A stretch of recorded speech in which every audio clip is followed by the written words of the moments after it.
Good evening friends. आज मैं आप लोगों के लिए बहुत ही महत्वपूर्ण वीडियो लेकर आया हूँ दोस्तों। अनुच्छेद कैसे याद करें। सबसे ज़्यादा स्टूडेंट को डाउट रहता है कि अनुच्छेद याद नहीं होते हैं। कई स्टूडेंट के कमेंट आते हैं मेरे पास इसके लिए कि अनुच्छेद कैसे याद करें दोस्तों। तो अनुच्छेद याद करने के कई शॉर्ट ट्रिक्स होती हैं दोस्तों।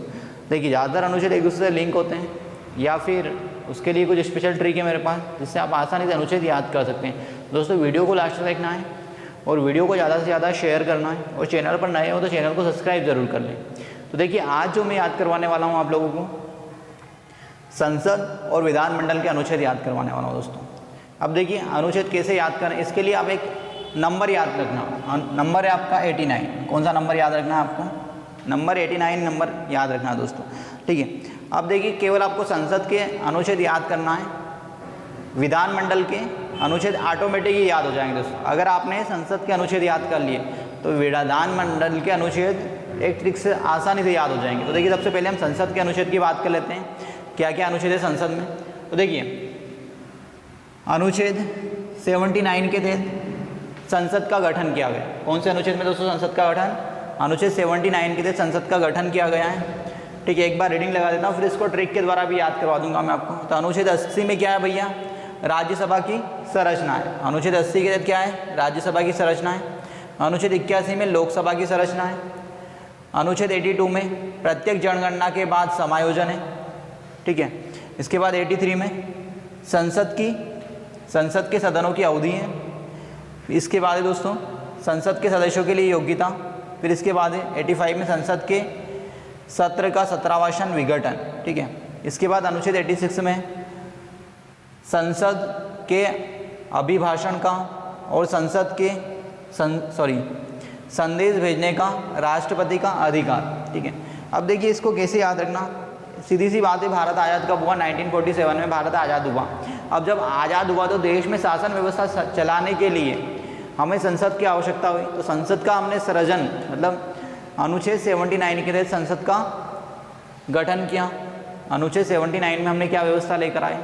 संसद का गठन करा भैया। अब संसद का गठन करा तो उच्च सदन और निम्न सदन, दो सदन, ये तो याद होगा आपको, लोकसभा और राज्यसभा।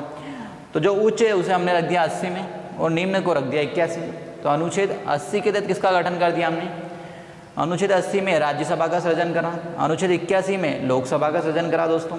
80-81 हो गया भैया। अब देखिए 82 आ गया। 82 में हमने क्या करा कि प्रत्येक 10 वर्ष में हमारे देश में जनगणना होती है, तो 10 वर्ष में हम क्या करेंगे? जो सीटें हैं उनका समायोजन करेंगे। प्रत्येक जनगणना के बाद समायोजन। तो समायोजन किसका करना है हमें? सीटों का। जैसे 10 सालों में अगर जनसंख्या वृद्धि हो जाती है तो सीटें बढ़ा दी जाती हैं, ठीक है।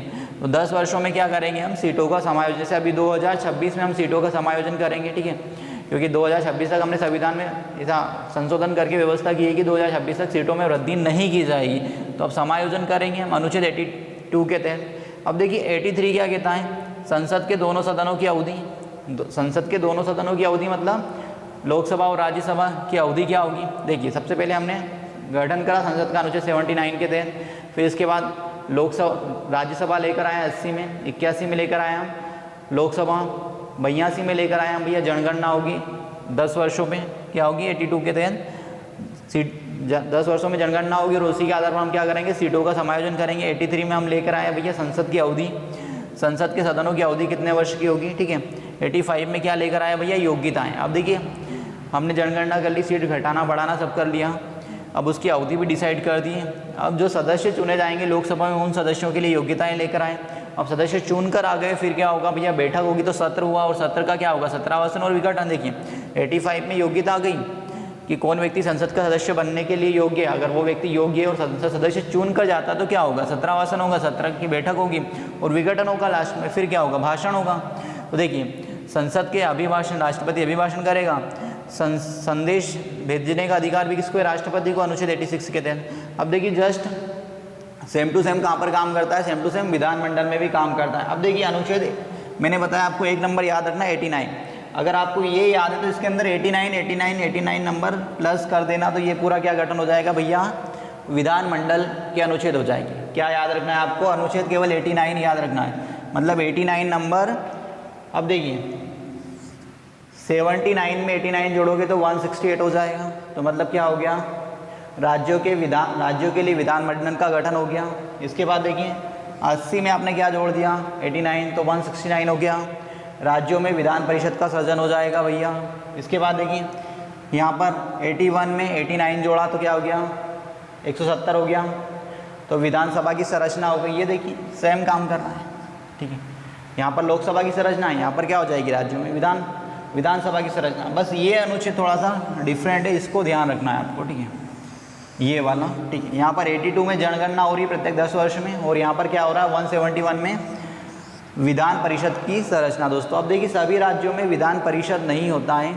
अनुच्छेद 169 के तहत राज्यों में विधान परिषद का सृजन होता है। मतलब जैसे मध्य प्रदेश में विधान परिषद का सृजन करना है, मतलब मध्य प्रदेश में विधान परिषद नहीं है, अब मध्य प्रदेश में विधान परिषद बनाना है हमें, तो कौन से अनुच्छेद के तहत सृजन होगा 169 के तहत विधान परिषद का सृजन होगा मध्य प्रदेश में। 170 में विधानसभा की संरचना, 171 में विधान परिषद की संरचना। दोस्तों अब देखिए ये जस्ट सेम काम कर रहा है। 82, 83, यहाँ पर से 172, 89 प्लस करो वही आएगा। संसद के सदनों की अवधि, तो यहाँ पर भी क्या है राज्य के विधानमंडलों की अवधि हो जाएगी दोस्तों। इसके बाद देखिए 84 में क्या संसद के सदस्यों की योग्यता, तो यहाँ क्या हो गया विधानमंडल के सदस्यों की योग्यता हो गई अनुच्छेद 173 के तहत भैया।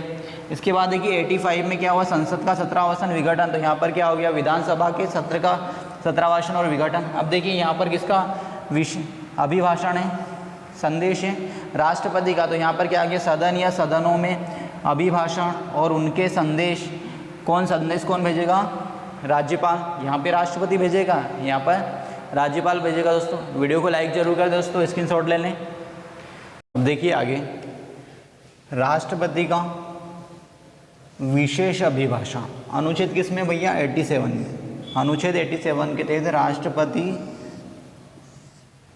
विशेष अभिभाषण देने का अधिकार है।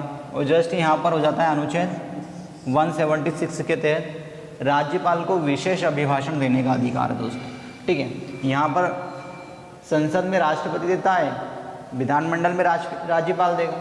यहाँ पर 87 है, यहाँ पर 176 के तहत राज्यपाल को विशेष अभिभाषण देने का अधिकार है यहाँ पर राष्ट्रपति को। अब देखिए इसके बाद अनुच्छेद 88 सदन के बारे में मंत्रियों और महान्यायवादियों के अधिकार। अनुच्छेद 88 के तहत क्या है सदन के बारे में मंत्रियों और महान्यायवादियों के अधिकार। अब देखिए दोस्तों यहाँ पर जस्ट क्या हो जाता है अनुच्छेद 177 सदन के बारे में मंत्रियों और महाधिवक्ता के अधिकार, क्या अधिकार होंगे दोस्तों। अब देखिए ये दोनों यहाँ तक अनुच्छेद में आपको 89 प्लस करना है इधर वाले अनुच्छेदों में, तो डायरेक्ट आपके विधानमंडल के अनुच्छेद निकल जाएंगे दोस्तों। अब देखिए नीचे थोड़ा सा चेंज हो जाता है मामला। अब देखिए यहाँ पर उच्च सदन क्या होता है संसद में, राज्यसभा, यहाँ पर क्या होगा विधान परिषद। तो देखिए यहाँ पर अनुच्छेद 89 अनुच्छेद से में इधर काम करेंगे। अनुच्छेद 89 के दिन राज्यसभा का सभापति, ठीक है, अनुच्छेद 89 में क्या है राज्यसभा का सभापति और उपसभापति। तो यहाँ पर अनुच्छेद 182 में विधान परिषद का सभा अध्यक्ष और उपाध्यक्ष, यहाँ पर विधान परिषद का सभापति और उपसभापति रहेगा, क्या रहेगा उपसभापति और सभापति रहेगा, ठीक है, ये ध्यान रखना है ना। देखिए यहाँ पर क्या है राज्यसभा का सभापति और उपसभापति। यहाँ पर अनुच्छेद 182 के तहत क्या है भैया विधान परिषद के उपसभापति और सभापति। यहाँ पे जस्ट वही काम कर रहा है। अनुच्छेद 90 के तहत उपसभापति का पद रिक्त होना, त्यागपत्र या पद से हटाना, मतलब जैसे उपसभापति का पद रिक्त होना या त्यागपत्र या पद से हटाना, यहाँ पर सभापति या उपसभापति का पद से हटाना, रिक्त होना या त्यागपत्र देना। इसके बाद देखिए अनुच्छेद 91, यहाँ पर अनुच्छेद जस्ट 184 सभापति के पद के कर्तव्यों का पालन करने या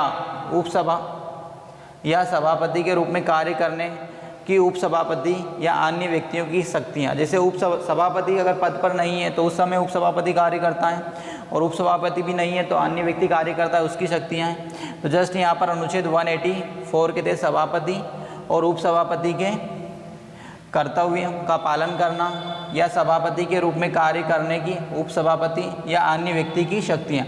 अब जैसे सभापति तो सदन में है नहीं है तो उस समय कौन काम देखता है उसका उपसभापति देखता है। अगर उपसभापति भी नहीं होता है तो अन्य व्यक्ति देखता है। तो यहाँ पर अनुच्छेद 91 होता है, यहाँ पर अनुच्छेद 184 काम करेगा दोस्तों। इसके बाद देखिए अनुच्छेद 92, जब सभापति या उपसभापति को पद से हटाने का संकल्प विचाराधीन हो तब पीठासीन ना होना, मतलब जो सभापति या उपसभापति वो पीठासीन नहीं होगा। तो यहाँ पर अनुच्छेद 185, जब सभापति या उपसभापति को पद से हटाने का संकल्प विचाराधीन हो तब उसका पीठासीन ना होना, मतलब जब भी जैसे विधान परिषद हो या राज्य सभा हो, दोनों में से जो सभापति है या उपसभापति उन्हें हटाने के लिए जो प्रस्ताव लाया गया है, ठीक है, संकल्प विचाराधीन है, तो दोनों उस समय अध्यक्षता नहीं कर सकते, उस समय कोई अन्य व्यक्ति अध्यक्षता करेगा। ठीक है, चाहे यहाँ पर हम सभापति को हटा रहे हैं या उपसभापति को हटा रहे हैं, या यहाँ पर सभापति या उपसभापति को, दोनों में से किसी को भी हटा रहे हैं। दोस्तों स्क्रीनशॉट ले लें इसका। लोकसभा अध्यक्ष, उपाध्यक्ष, विधानसभा अध्यक्ष, उपाध्यक्ष के अनुच्छेद की बात करते हैं दोस्तों। अनुच्छेद 93 में क्या है भैया, लोकसभा में अध्यक्ष और उपाध्यक्ष के पद की व्यवस्था है। जस्ट विधानसभा की बात करें, विधानमंडल की, तो अनुच्छेद विधानसभा की बात करें तो अनुच्छेद 178 में अध्यक्ष और उपाध्यक्ष के पद की व्यवस्था की गई है। जस्ट यहाँ पर अनुच्छेद 94 में लोकसभा अध्यक्ष उपाध्यक्ष के पद का रिक्त होना, त्यागपत्र देना या पद से हटाना। तो जस्ट ये यहाँ पर अनुच्छेद 179 में विधानसभा अध्यक्ष उपाध्यक्ष का पद से हटाना, रिक्त होना या त्यागपत्र देना। दोस्तों सेम काम कर रहा है अनुच्छेद 94, तो यहाँ पर रहेगा अनुच्छेद 179, यहाँ पर अनुच्छेद 93, तो यहाँ पर रहेगा अनुच्छेद 178। दोस्तों अब देखिए इसके बाद अनुच्छेद 95 की बात करते हैं। 95 क्या कह रहा है, अध्यक्ष के पद के कर्तव्यों का पालन करने या अध्यक्ष के रूप में कार्य करने कि उपाध्यक्ष या अन्य व्यक्ति की शक्तियाँ, मतलब जो अध्यक्ष के कार्य हैं कर्तव्यों का पालन करना, अगर अध्यक्ष नहीं है तो उपाध्यक्ष कार्य की अध्यक्षता करेगा, और वो भी नहीं है तो अन्य व्यक्ति को अध्यक्ष के रूप में कार्य करने की शक्तियाँ हैं। तो जस्ट यहाँ पर अनुच्छेद 180 में अध्यक्ष के पद के कर्तव्यों के पालन करने या उपाध्यक्ष के रूप में या अध्यक्ष के रूप में कार्य करने की उपाध्यक्ष या अन्य व्यक्ति की शक्ति। अब देखिए जब अध्यक्ष हो, सभा की अध्यक्षता कौन करेगा, अध्यक्ष करेगा अपने कर्तव्यों और पद का पालन। अगर वो नहीं है तो कौन करेगा, उपाध्यक्ष। अगर उपाध्यक्ष भी नहीं तो अन्य व्यक्ति को ये शक्ति है सदन की कार्रवाई की अध्यक्षता करने की, लोकसभा में भी और विधानसभा में भी। ठीक है, लोकसभा में अनुच्छेद 95 है और विधानसभा में अनुच्छेद 180 है। दोस्तों अब देखिए इसके बाद अनुच्छेद 96 की बात करते हैं। अध्यक्ष या उपाध्यक्ष के पद से हटाए जाने का संकल्प विचाराधीन हो तब पीठासीन ना होना। अब भैया चाहे लोकसभा अध्यक्ष को हटा रहे हैं या उपाध्यक्ष को हटा रहे हैं, मतलब जिस भी अध्यक्ष या उपाध्यक्ष को हटा रहे हैं वो व्यक्ति उस समय सदन का पीठासीन नहीं होगा। अनुच्छेद 96 में लोकसभा है और अनुच्छेद 181 में क्या है, तो भैया ये विधानमंडल में संकल्प अध्यक्ष उपाध्यक्ष के पद से हटाए जाने का संकल्प विचाराधीन हो तब पीठासीन ना होना। मतलब जैसे अध्यक्ष को हटा रहे हैं हम विधानसभा के, तो अध्यक्षता विधानसभा अध्यक्ष नहीं करेगा, ठीक, वही व्यक्ति जिसे हटाया जा रहा है वो अध्यक्षता नहीं करेगा, अन्य व्यक्ति अध्यक्षता करेगा, उपाध्यक्ष करेगा अगर अध्यक्ष को हटाया जा रहा है, और उपाध्यक्ष को हटाया जा रहा है तो अध्यक्ष ही करेगा। इसके बाद देखिए अनुच्छेद 97 की बात करते हैं। दोस्तों अनुच्छेद 97 क्या कह रहा है भैया, सभापति और उपसभापति तथा उपाध्यक्ष अध्यक्ष उपाध्यक्ष का वेतन भत्ते। अनुच्छेद 97 में क्या है, सभापति, उपसभापति, अध्यक्ष और उपाध्यक्ष के वेतन। अब जस्ट यहाँ पे बात कर लेते हैं विधानमंडल में, विधानसभा में। तो देखिए अनुच्छेद 186 क्या कह रहा है, यहाँ पर है अनुच्छेद 97 और यहाँ पर है अनुच्छेद 186। 186 में क्या है भैया, सभापति, उपसभापति, अध्यक्ष, उपाध्यक्ष का वेतन और भत्तों की बात की हुई है। दोस्तों ठीक है, अब देखिए आज हमने लोकसभा अध्यक्ष के वेतन भत्ते तक देख लिया, कल हम देखेंगे इसके आगे लोकसभा, राज्यसभा और विधानसभा और विधानमंडल, विधान परिषद में क्या क्या शक्तियाँ, क्या क्या विधेयक लाएंगे, क्या क्या शक्तियाँ, कौन कौन से अनुच्छेद के तहत कार्रवाई होगी, किस अनुच्छेद के तहत संयुक्त बैठक की व्यवस्था है, राष्ट्रपति अध्यादेश किस अनुच्छेद में जारी करेगा। दोस्तों इसके बाद आगे वो अनुच्छेद याद करेंगे जो मोस्ट इंपॉर्टेंट है दोस्तों आपके एग्जाम्स के लिए। तो वीडियो को लास्ट तक देखें और वीडियो को ज़्यादा से ज़्यादा शेयर करें। Thank you.